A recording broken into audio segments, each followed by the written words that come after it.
ancora la morbida gestita da Bonami, questa volta Mozic riesce a insaccare il quinto punto per Verona. Rok Mozic, adesso va in battuta per gli ospiti, va ancora a portare Mozic, svirgola, Spirito la va a prendere, Mozic la va ad attaccare in qualche maniera. Galliani con la sua flotta rifiuta da Bonami, Spirito per Mozic dalla seconda linea, va a segno Javoranok, con l'aiuto del nastro riceve Bonami sulla testa di Spirito, poi Mozic è sulla traiettoria per Ligaro ma non riesce a tenerla su. Javoranok dai 9 metri, ricezione di Mozic, Rafael va per Mozic che insacca.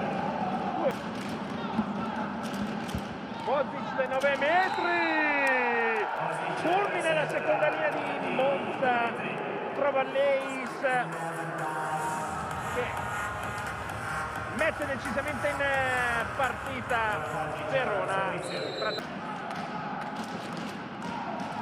Mozic, battezzata fuori, questo è un ace. Perlomeno per far sembrare lontano l'imbattuta ricezione di Mozic. Rafael appoggia per Mozic, veleggia in area dalla seconda linea Rok Mozic, terzo punto per Verona.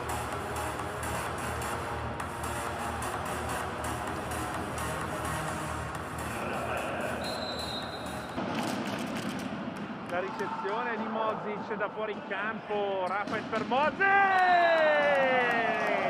un colpo pazzesco, Orduna va da Javoranok, si salva distinto Mozic che poi fa passare una palla pazzesca per il sorpasso Verona, a difesa da distinto, ok, ma che attacco Mozic.